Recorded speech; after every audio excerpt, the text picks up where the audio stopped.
Welcome to லா சாட்ஸ் தமிழ். இப்போ நம்ம பார்க்க இருக்க டாபிக் அக்ரிமெண்ட். இப்போ இந்த அக்ரிமெண்ட்ல ஒரு 5 பேசிக் பாயிண்ட்ஸ் பார்க்க போகிறோம். அது என்னன்னா, டெஃபினிஷன் ஆஃப் அக்ரிமெண்ட், அடுத்தது டெஃபினிஷன் ஆஃப் ப்ராமிஸ், ப்ரப்போசல்னா என்ன, rule of agreement and contract, அதாவது all agreement are not contract but all contracts are agreement அப்படின்னா என்ன, இதுக்கான பேசிக் ரூல் என்னன்னு பார்க்க போறோம். அடுத்தது கன்சைஸ் அட் இடியம், இதோட லீகல் மேக்ஸிம்கான டெஃபினிஷன்ஸ் என்ன, அதோட மீனிங் என்னன்னு பார்க்க போறோம். வாங்க டாபிக் குள்ள போயிடலாம். இப்போ டெஃபினிஷன் ஆஃப் அக்ரிமெண்ட் பார்க்கறதுக்கு முன்னாடி ஆஃபர்னா என்ன, அக்செப்டன்ஸ்னா என்னன்னு பார்த்தா தான் அக்ரிமெண்ட்னா என்னன்றதே புரியும்.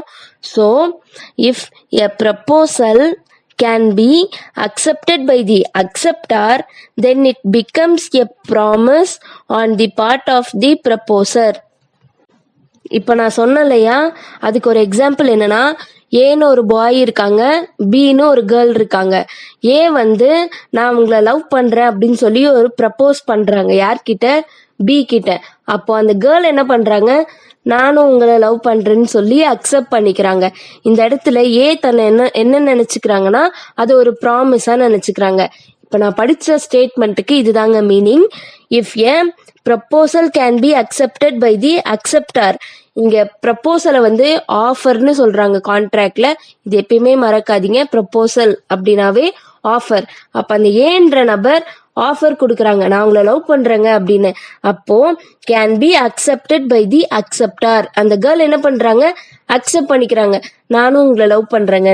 தென் it becomes a promise on the part of the proposer. Proposer யாரிங்க, அந்த ஆஃபர் கொடுக்குறாங்களே அந்த பையன். அவங்க என்னன்னு அதை கன்சிடர் பண்ணிக்கிறாங்க, ப்ராமிஸா கன்சிடர் பண்ணிக்கிறாங்க. ஓகே, இவங்களும் நம்மள லவ் பண்றாங்க, நம்பலாம் அப்படின்னு சொல்லிட்டு அதை ப்ராமிஸா ஏத்துக்கிறாங்க. இதுதான் அக்ரிமெண்ட்டுக்கான ஒரு பேசிக் ஓவர்வியூ. அக்ரிமெண்ட் அப்படின்னாவே ஆஃபர் பிளஸ் அக்செப்டன்ஸ், இது ரெண்டும் சேர்ந்தது தான் ஒரு அக்ரிமெண்ட். இப்ப புரியுதுங்களா? இப்ப கான்ட்ராக்டுக்கு உண்டானதான ஒரு எக்ஸாம்பிள் பார்த்துடலாம்.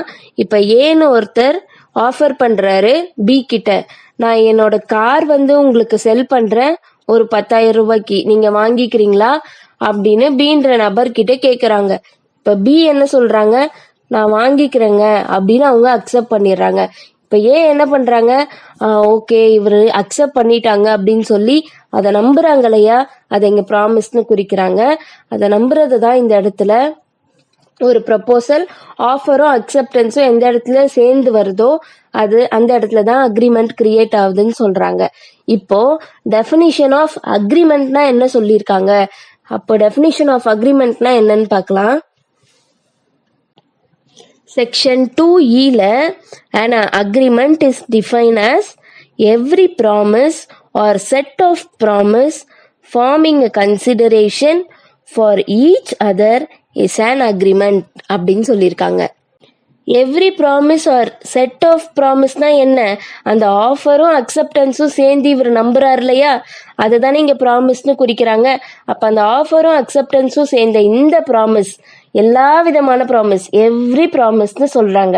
ஆர் செட் ஆஃப் ப்ராமிஸ், ஒரு குறிப்பிட்ட promise, forming a consideration for each other is an agreement. Forming a consideration அப்படின்னா என்ன அப்படி பாத்தீங்கன்னா, இப்ப ஏ அண்ட் பி என்ன பண்றாங்க, என் காரை உனக்கு தர, நீ வாங்கிக்கோன்றாங்க, பியும் வாங்கிக்கிறாங்க. அப்ப இந்த இடத்துல என்ன கன்சிடரேஷன் வருது, ஏவோட அந்த காரோட ரேட் என்னன்னா 10,000 ரூபாய்க்கு நான் உனக்கு தரம்பா, நீ வாங்கிக்கிறியான்னு அவங்க சொல்றாங்கல்ல. 10,000 ரூபாய்க்கு நான் வாங்கிக்கிறேன்னு சொல்ற அந்த 10,000 ரூபாவை தான் இந்த இடத்துல கன்சிடரேஷன் அப்படின்னு குறிப்பிடுறாங்க.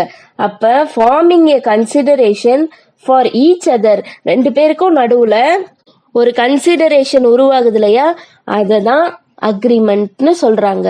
இப்ப புரிஞ்சிருக்கும்னு நினைக்கிறேன். அப்போ ப்ராமிஸ்னா என்ன அப்படின்றத செக்ஷன் 2B சொல்லியிருக்காங்க. எ promise is defined when the person to whom the proposal is made signifies his assent thereto. The proposal is said to be accepted a proposal when accepted becomes a promise. இவ்வளோ நேரம் நம்ம பார்த்தோம் இல்லையா, எந்த ஒரு டைம்ல எ proposal, அந்த proposal வந்து அக்செப்ட் ஆகுதோ அந்த இடத்துல தான் ப்ராமிஸ் வருது. அதுதான் செக்ஷன் 2B சொல்லியிருக்காங்க. எ ப்ரப்போசல் வென் அக்செப்டட், ஆஃபர் எந்த இடத்துல அக்செப்ட் ஆகுதோ அப்பதான் ப்ராமிஸ் கிரியேட் ஆகுது. இதுதான் செக்ஷன் 2B எக்ஸ்பிளைன் பண்ணியிருக்காங்க. அடுத்தது, the rules of agreement and contracts are as follows. அப்படின்னா என்னன்னு பார்க்கலாம்.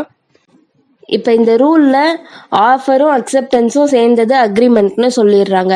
அப்போ இதுதான் கான்ட்ராக்டா அப்படின்னு கேட்டால் கிடையாது.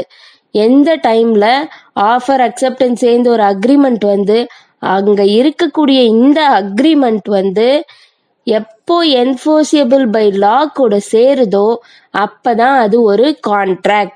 இதை நல்லா ஞாபகம் வச்சுக்கோங்க. இதுதான் ரொம்ப முக்கியமான ரூல். ஆஃபரும் அக்செப்டன்ஸும் சேர்ந்தது அக்ரிமெண்ட்.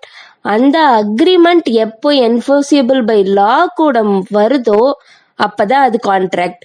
இதுதான் எப்பயுமே பொதுவாகவே கொஷின்ல கேட்பாங்க.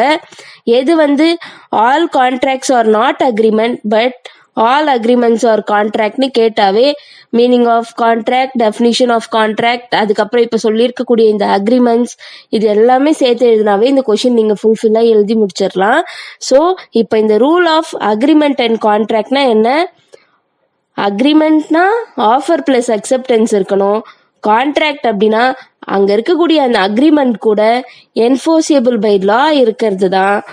All agreements are not contract. ஒரு நாளைக்கு நம்ம 1000 அக்ரிமெண்ட் போடுவோம், அது எல்லாமே கான்ட்ராக்ட் கிடையாது.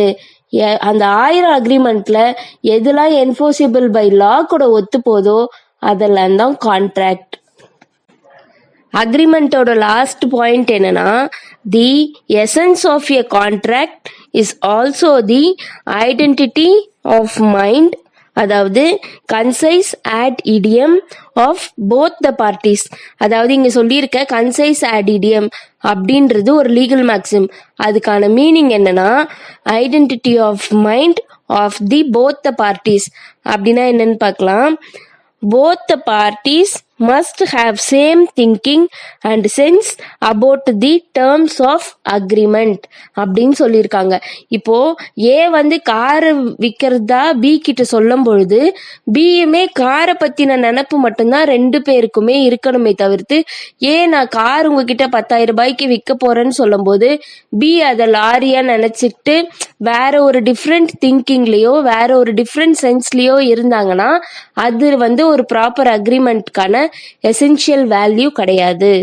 அந்த அக்ரிமெண்ட்ல கலந்துக்கக்கூடிய 2 பேருக்கும் சேம் திங்கிங் இருக்கணும், same kind of sense. Car வாங்க போறோம்னா கார் பத்தின அந்த டாபிக் மட்டும்தான் 2 பேருக்குள்ள இருக்கணும். அது பத்தி மட்டும்தான் அந்த அக்ரிமெண்ட்லயும் இருக்கணுமே தவிர்த்து அது இல்லாம இருந்துச்சுன்னா அது ஒரு வேலிட் அக்ரிமெண்டே கிடையாது. அதுதான் இங்க எசன்ஸ் ஆஃப் கான்ட்ராக்ட்ல என்ன சொல்லியிருக்காங்க, ஐடென்டிட்டி ஆஃப் மைண்ட் வந்து ரொம்பவே முக்கியமானது. இப்போ ஒரு விஷயத்தை பத்தி நம்ம அக்ரிமெண்ட் போட போறோம் அப்படின்னா அந்த இடத்துல 2 பேருக்கும் சேம் திங்கிங் சேம் சென்ஸ் இருக்கணும்னு சொல்லியிருக்காங்க. இவ்வளவுதான். இதுதான் அக்ரிமெண்ட் ரிலேட்டடா இந்த இந்தியன் கான்ட்ராக்ட் ஆக்ட் 1872 சொல்லியிருக்காங்க. அடுத்த வீடியோல பார்க்கலாம். தேங்க்ஸ் ஃபார் வாட்சிங்.